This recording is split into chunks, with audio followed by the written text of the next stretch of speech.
Hello students, today we are doing the second part of the video. बातें कुछ खास board students के साथ।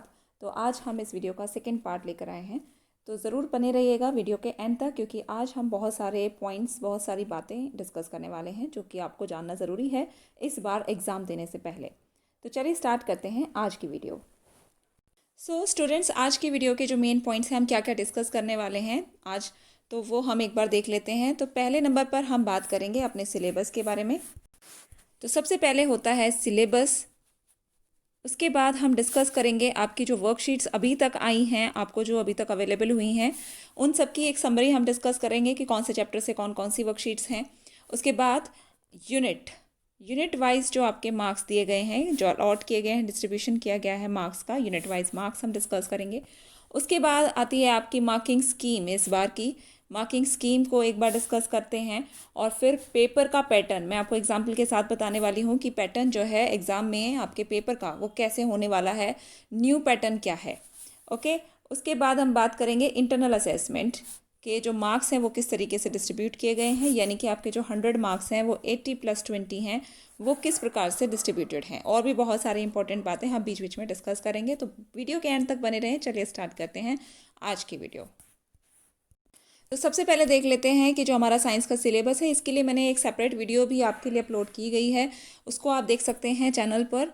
तो आज हम सिर्फ एक शॉर्ट में हम बात करेंगे कि नो रिडक्शन वाले कौन कौन से चैप्टर हैं जिसमें से कोई भी रिडक्शन नहीं हुई है। तो वो हैं बच्चों, केमिकल रिएक्शंस एंड इक्वेशन, यानी कि चैप्टर 1, चैप्टर 2, चैप्टर 3, 4 नहीं है इसमें अभी। तो देखिए, chemical reaction and equations, acid and bases, salts, periodic classification of elements, life process, how to organism reproduce, light, electricity और एनवायरनमेंट। यहाँ पर आपको मैंने चैप्टर नंबर लिख दिए हैं। तो ये जो चैप्टर्स हैं ये तो आपको टोटली ही करने हैं, इनमें कोई भी रिडक्शन नहीं हुआ है। आगे बढ़ते हैं। तो आगे हम जानेंगे कि पार्शियल रिडक्शन वाले जो चैप्टर्स हैं वो कौन कौन से हैं। तो पार्शियल रिडक्शन हुआ है मेटल्स एंड नॉन मेटल्स में, corrosion and it's prevention, basic metallurgical processes, ये सब जो है ना ये रिमूव हो गया है। तो यहाँ पर मैंने ब्रैकेट में जो पॉइंट्स लिख दिए हैं वो वाले पॉइंट्स हैं जो कि अभी रिडक्शन उन टॉपिक्स को हटा दिया गया, रिमूव कर दिया गया है। उसके बाद है कार्बन एंड इट्स कंपाउंड। इस वाले चैप्टर से सिर्फ nomenclature and chemical properties, ethanol and ethanoic acid, ये चैप्टर 4 है। तो ये टॉपिक्स जो मैंने लिखे हुए हैं ये डिलीट हुए हैं। उसके बाद हेरिडिटी एंड इवोल्यूशन को करना है आपने, लेकिन इसमें से इवोल्यूशन वाला पार्ट जो है चैप्टर 9 से वो हटा दिया गया है। Human I and colourful world में से आई वाला जो पार्ट है उसको रिमूव किया गया है। Magnetic effects of electric current से जनरेटर, एसी, डीसी और डोमेस्टिक सर्किट, ये सब चैप्टर 13 से रिमूव किया गया है। उसके बाद बात आती है फुल रिमूव चैप्टर की। ठीक है, अब खोदा पहाड़ और निकली चूहियाँ, तो ये कहावत है, क्योंकि यहाँ पे फुली रिमूव चैप्टर में सिर्फ 2 चैप्टर हैं, चैप्टर 7 एंड चैप्टर 14, इनको पूरी तरह से रिमूव कर दिया गया है। तो ये हो गया शॉर्ट में सिलेबस डिस्कस। आगे बढ़ेंगे। फिर हम बात कर रहे थे कि आपकी जो वर्कशीट्स, आपको डेली वर्कशीट्स अवेलेबल हो रही थी, उनसे आपके जो सिलेबस है लगभग कंप्लीट ही हो चुका है। सारा सिलेबस हम कर चुके हैं वर्कशीट्स के जरिए।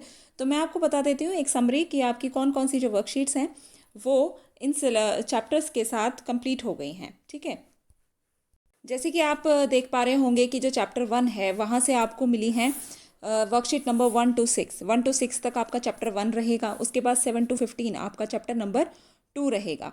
उसके बाद 16 to 21 की जो वर्कशीट है वो आपको मिली है विद्युत वाले चैप्टर से, यानी कि चैप्टर नंबर 12 से। उसके बाद वर्कशीट नंबर 22 to 31 ये आपको मिली हैं चैप्टर नंबर 6 से। आप इसको नोट कर सकते हैं, अपने सपोर्ट मटेरियल के पेज पर भी आप इसको नोट कर सकते हैं।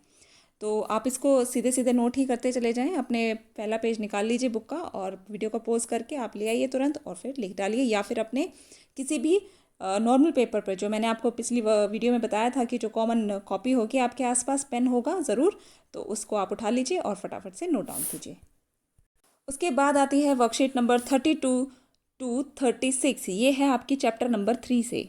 32 से लेकर 36 ये चैप्टर नंबर 3 से है। उसके बाद चैप्टर नंबर 4 से आती है आपकी अगली वर्कशीट, जो कि है 37 से 42। ये थोड़ा हौच पौच हो सकता है, लेकिन एक इंपॉर्टेंट बात है, आप इसको नोट डाउन कर लेंगे साथ साथ, ताकि अगर मैं रिमूव भी करूँ तो कोई प्रॉब्लम ना आए। उसके बाद जो वर्कशीट हैं 43 to 48 ये आपको मिलती हैं चैप्टर नंबर 5 से, 43 से 48 तक। ठीक है, उसके बाद चैप्टर नंबर 9 आता है आपका, क्योंकि वर्कशीट नंबर 49 से लेकर 53 तक आपका चैप्टर नंबर 9 है। और फिर लाइट चैप्टर से आपको मिलती हैं 54 to 58। लाइट जो चैप्टर है 54 से 58 तक की वर्कशीट मिलती हैं। फिर बात आती है ह्यूमन आई, यानी कि चैप्टर नंबर 11 से आपको वर्कशीट मिली थी। ये हैं आपकी 59 to 60। और उसके बाद चैप्टर नंबर 13 आता है आपका, जिससे हमने की worksheet number 61 to 64 chapter number 13 से। फिर हमने जो हमारा लास्ट चैप्टर नंबर 8 जो है, हाउ डू ऑर्गेनिज्म रिप्रोड्यूस, जीव जनन कैसे करते हैं, वहाँ से हमने किया है 65 to 69 वर्कशीट। ठीक है, अब आती है बात लास्ट चैप्टर की। तो चैप्टर नंबर 15 हमारा पर्यावरण जो है, वहाँ से अभी हमने 70 to 73 हम कर चुके हैं फुली। कुछ और वर्कशीट्स भी आएंगी या रिवीजन वर्कशीट्स आएंगी, तो उस हिसाब से हम पढ़ेंगे आगे। तो इसको आप नोट डाउन कर लीजिए, अपनी बुक में ही मार्क कर लीजिए। अब है हमारा नेक्स्ट पॉइंट, जो कि है 2021 का जो सिलेबस है, उसमें आपके चैप्टर्स की, यानी कि आपके जो यूनिट्स हैं, यूनिट्स आपके इसके अंदर आपके गिवन चैप्टर्स होते हैं, तो यूनिट्स को किस प्रकार से आपके डिस्ट्रीब्यूट किया गया है मार्क्स के लिए। तो यहाँ पे आप देख रहे हो chemical substances, nature and behaviour, जिसके अंदर आपके केमिस्ट्री वाले चैप्टर्स आ रहे हैं, वो 26 मार्क्स का हो गया है। फिर है वर्ल्ड ऑफ लिविंग, यहाँ पर बायो वाले जो चैप्टर्स हैं आपके 23। उसके बाद नेचुरल फिनोमिना 12 मार्क्स का रहेगा। Effects of current is 14 marks, और नेचुरल रिसोर्सेज ये 5 मार्क्स का है। यहाँ पे होते हैं टोटल आपके 80 मार्क्स, और 20 मार्क्स होंगे इंटरनल असेसमेंट के, जो कि मैं आपको डिटेल में बताऊंगी वो किस प्रकार आपके डिस्ट्रीब्यूटेड हैं। टोटल ग्रैंड टोटल 100 ही होगा।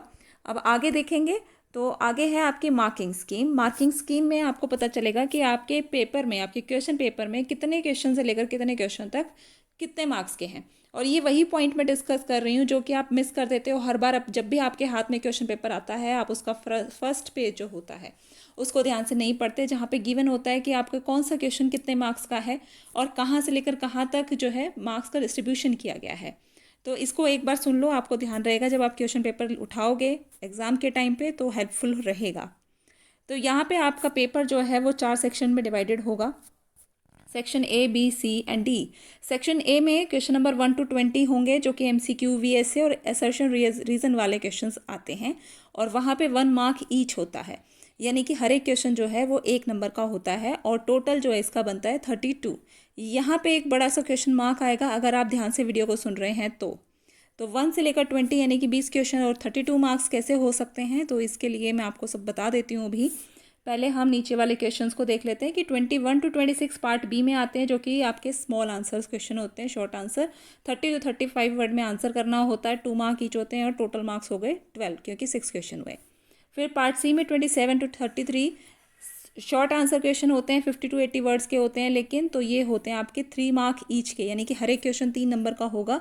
टोटल 7 क्वेश्चन हैं, तो टोटल मार्क्स हो गए 21। फिर यहाँ बात आती है डी सेक्शन में 34 to 36 आपके 3 क्वेश्चन होंगे, जो कि लॉन्ग आंसर होते हैं, और 80 to 120 वर्ड्स में आपको देना होता है आंसर। 5 मार्क्स का आता है एक क्वेश्चन। टोटल मार्क्स आ जाएंगे आपके 15। तो टोटल इस पूरे पेपर के जो मार्क्स बनते हैं वो बनते हैं बच्चों 80 मार्क्स। ठीक है, अब हम बात कर रहे थे कि ये जो क्वेश्चन है, ये 20 क्वेश्चन जो हैं वो 32 मार्क्स के किस प्रकार बनते हैं। तो इसको मैं आपको सैम्पल पेपर से ही बता देती हूँ। देखिए, इस प्रकार का आपका सैम्पल पेपर है। आपका क्वेश्चन पेपर भी कुछ इस तरीके से होगा। ऊपर बहुत सारे इंस्ट्रक्शंस दिए गए होते हैं, तो इंस्ट्रक्शंस में आप अच्छे से देख लिया करिए। आज ही पढ़ लीजिए इन इंस्ट्रक्शंस को अच्छे से, ताकि आपको पेपर जब मिलेगा उस टाइम पे आप इसको जो है स्किप कर सकते हैं और आपका टाइम भी बचेगा। अब यहाँ पे हम देख रहे हैं कि क्वेश्चन नंबर 1 जो है 1 मार्क ईच है। ठीक है, यहाँ पे 1 मार्क है।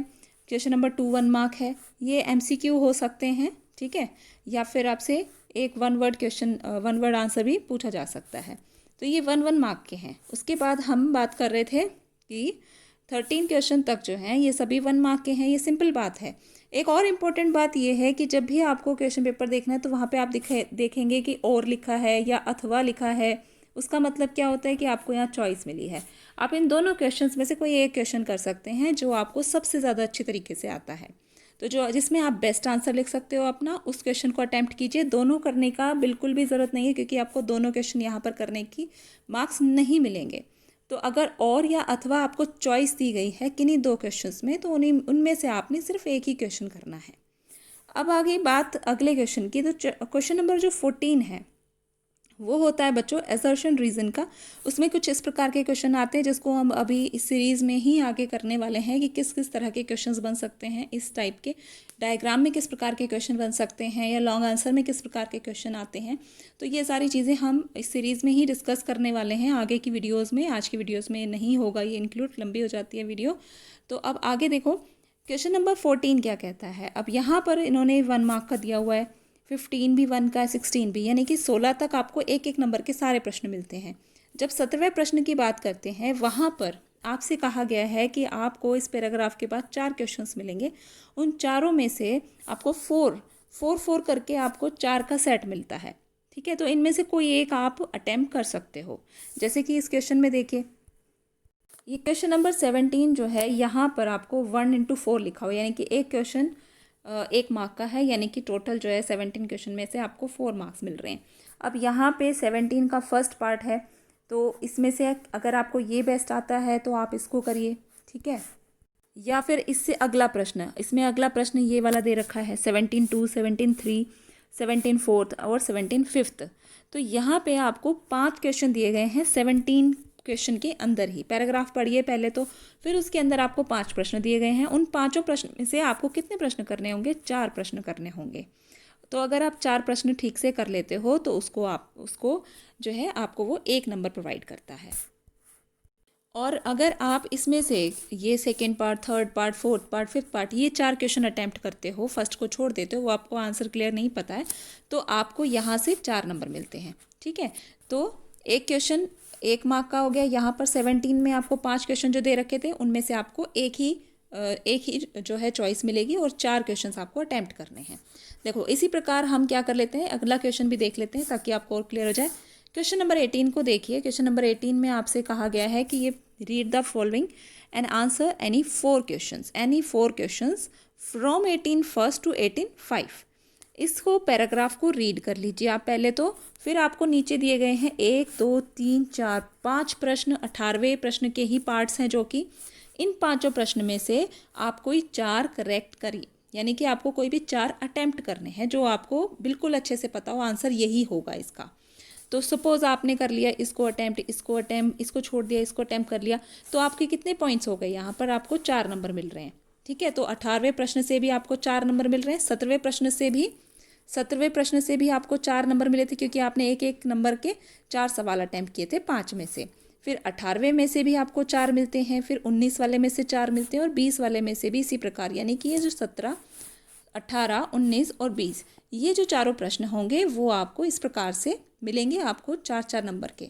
ठीक है, अब 4 और 4 और ये चारों मिलकर मिलते हैं आपको यहाँ से 16 नंबर, और 16 नंबर आपके 1 मार्क के MCQ थे, जो कि 16 और 16 मिलकर बन जाते हैं 32। यही बात हम डिस्कस कर रहे थे कि ये 32 नंबर जो हैं, ये वाले जो 32 नंबर हैं, ये हमें कहाँ से मिलते हैं, कैसे मिलते हैं? क्योंकि हम प्रश्न तो 20 कर रहे हैं, 20 प्रश्न 32 के कैसे हो सकते हैं? तो हमें पता चल गया है कि 1 से 16 तक जो है एक एक नंबर के हैं, जो कि टोटल 16 नंबर के हो गए। उसके बाद जो 17 से लेकर 20 तक के जो प्रश्न हैं वो 4-4 नंबर के हैं, तो 4 गुना 4 करके वो 16 नंबर के हो गए। टोटल 16 और 16 32 हो गए। तो इस प्रकार के आपको प्रश्न मिलेंगे। आप पेपर के टाइम पे बैठकर वहाँ पे ज़रूर कंफ्यूज हो जाओगे, इसलिए मैंने आपको पहले ही बता दिया, वहाँ कंफ्यूज होने की, अपना टाइम वेस्ट करने की बिल्कुल भी ज़रूरत नहीं है। फिर आप इन्विजिलेटर से पूछते हैं कि इसमें क्या करना है, तो कोई टाइम वेस्ट मत करिए, मैंने आपको बता दिया। इसी प्रकार से क्वेश्चंस को अटैम्प्ट कीजिए।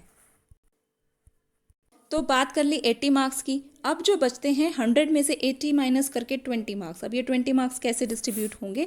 तो 20 मार्क्स में बेटा आपको मिलते हैं, इंटरनल असेसमेंट जो है वो 20 मार्क्स का होगा, पीरियोडिक असेसमेंट, सब्जेक्ट एनरिचमेंट और पोर्टफोलियो। यहाँ पर आपके मार्क्स जो है वो डिस्ट्रीब्यूट किए गए 3 चीज़ों में। अब पीरियोडिक असेसमेंट पहले जिस तरीके से होता था मल्टीपल असेसमेंट, वो नहीं है, चेंज कर दिया गया है। 5+5 मार्क्स का आपको पीरियोडिक असेसमेंट मिलेगा, जिसके अंदर आपके SA1 या जो यूनिट टेस्ट हैं उनके मार्क्स लगाए जाएंगे। ये स्कूल वाइज डिपेंड करता है, आपके टीचर्स जो जिस प्रकार से भी इसको कहेंगे उसी प्रकार से ये होगा। ठीक है, SA1 होगा, या आपकी जो यूनिट टेस्ट हुए हैं या गूगल फॉर्म के रूप में जो भी टेस्ट हुए हैं उनसे मार्क्स होंगे, वो आपके टीचर्स आपको बताएंगे। सब्जेक्ट एनरिचमेंट जो है वो 5 मार्क्स का होगा, जिसके अंदर आपका प्रैक्टिकल वर्क, आपका इन्वेस्टिगेटरी कोई भी प्रोजेक्ट या फिर एक्सपेरिमेंटल वर्क जो है उसके मार्क्स होते हैं 5 मार्क्स में। पोर्टफोलियो जो है, पोर्टफोलियो में राइटिंग वर्क होता है, आपका नोटबुक, आपकी जो भी प्रोग्रेस है, आपके असाइनमेंट्स या आपने कोई प्रैक्टिस वर्क आप कितने इम्प्रूव कर गए हो पूरे साल के उसमें। तो इस बार हमने वर्कशीट्स करी हैं बहुत अच्छे से, या और भी जो आपने डायग्राम्स की प्रैक्टिस करी, या कुछ भी चीज़ें ऐसी हैं जिनसे आपकी प्रोग्रेस पता चल रही है, तो वो चीज़ें पोर्टफोलियो में ऐड की जाती हैं। इसके अलावा पोर्टफोलियो में कुछ टीचर्स जो हैं वो फॉर्मेट भी देते हैं, एक चेकलिस्ट के रूप में होता है जो कि बच्चे फिल करते हैं। तो वो कुछ इस प्रकार से भी हो सकता है पोर्टफोलियो। ये एक हमारे ही शिक्षक साथी हैं सुलक्षणा मैम, उन्होंने मुझे प्रोवाइड किया है। तो ये जो चीज़ें हैं इस प्रकार से हम चेकलिस्ट के रूप में अपने पास रिकॉर्ड में भी रख सकते हैं, ये टीचर्स के लिए भी है। तो आप समझ गए होंगे कि 20 मार्क्स का जो इंटरनल असेसमेंट है वो किस प्रकार डिस्ट्रीब्यूटेड है। तो आज की जो ये वीडियो थी, इसमें हमने बहुत सारी बातें जो आपके जानने के लिए बहुत ज़्यादा ज़रूरी थी वो हमने डिस्कस की हैं। आई होप कि आपको ये बहुत मदद करेंगी। एग्ज़ाम टाइम में बैठते समय बहुत ज़्यादा आपको याद आएंगी ये सारी बातें, और फिर आप अपने पेपर को बहुत आसानी से कर पाओगे। तो आई होप कि आप बहुत अच्छे से करें अपने बोर्ड्स के एग्ज़ाम को। मिलते हैं आपसे नेक्स्ट वीडियो में, तब तक के लिए बाय बच्चों। और इस वीडियो को ज़रूर शेयर करें अपने दोस्तों के साथ, और बताएं उन्हें भी कि किस प्रकार अपनी तैयारी जारी रखनी है। मिलेंगे आपसे नेक्स्ट वीडियो में, जो कि होगी आपकी रिवीजन वीडियो, जिसमें हम इंपॉर्टेंट क्वेश्चंस को डिस्कस करने वाले हैं। ठीक है, तो मिलते हैं नेक्स्ट वीडियो में।